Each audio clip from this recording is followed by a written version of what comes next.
Yeah.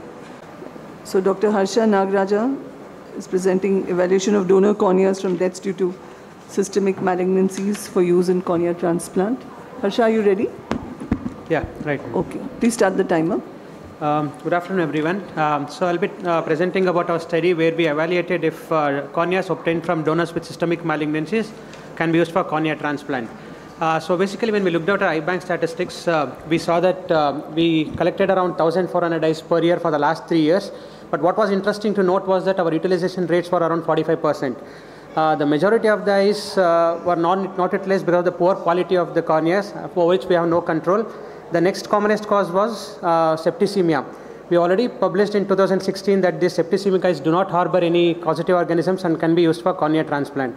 The next third commonest cause was donor malignancies, and that brought us to a research question. That is whether these corneas which are obtained from donors with systemic malignancies, whether they harbor malignant cells and transmit the malignancy to the recipient, or are they safe for cornea transplant. So to answer this, we conducted a cross-sectional study where we included 48 eyes of 24 donors, and after obtaining clearance from the hospital ethical committee, we included donors with active solid organ malignancy with metastasis. Those with hematological malignancies and those in remissions were excluded from the study. We also collected the reports about what malignancy it was, what was the staging of it, what treatment was being collected to the patient reports, and we collected whole eyeballs here.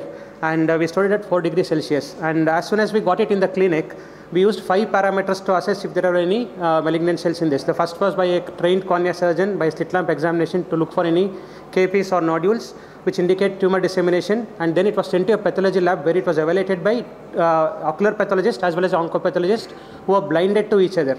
Like they did a gross examination for tumor seeding, followed by a histopathological examination with HND staining and light microscopy, followed by cytological evaluation of the aqueous and vitreous was done, and this was followed by the immunohistochemistry where specific tumor markers were looked, and this is supposed to be a gold standard to check for any malignant cells in the tissues.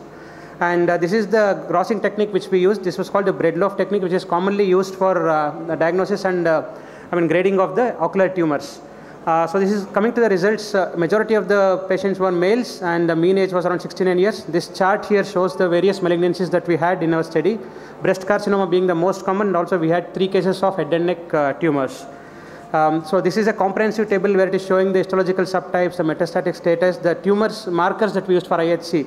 So to summarize this table, all the 5 parameters which we used did not show any evidence of malignant cells in them.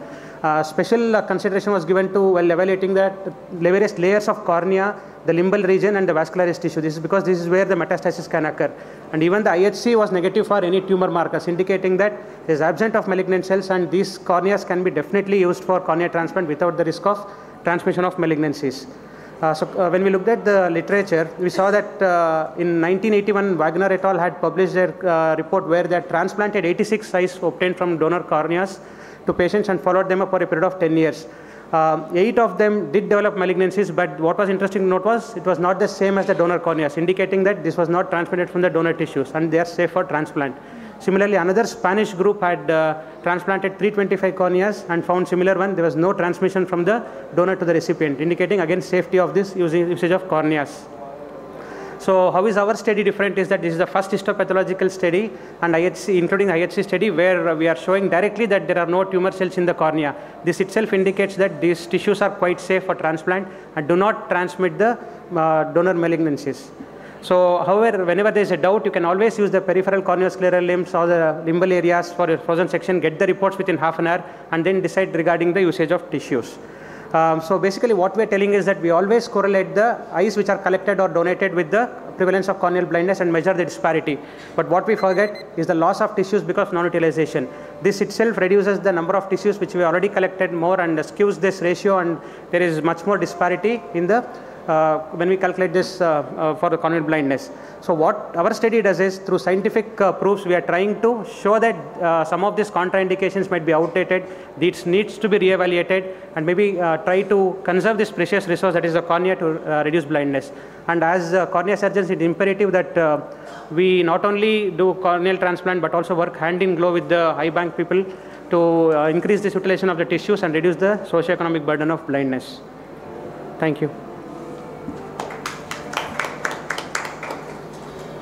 We have questions from the judges. Can I have a question? So I might miss the introduction. So currently, what is the situation in Indian eye bank? So I'm wondering. So can you use the eyes donor cornea from the actually with eye person with a systemic malignancies right now in India? No. We are not. That's the reason we did the whole study. Okay. Yeah. Right now. We are not using it now. Not okay. None of the institutes are using it. Okay. Thank you very much. Yeah, it's just a comment because I'm from Singapore and the Singapore Eye Bank uses all these patients who've passed away from systemic malignancies. We've been doing it for almost more than 25 years now. Yeah. Right now. That's why we did talk to some of the institutes, but they're not using it, including our institute where we saw that almost 15% was discarded.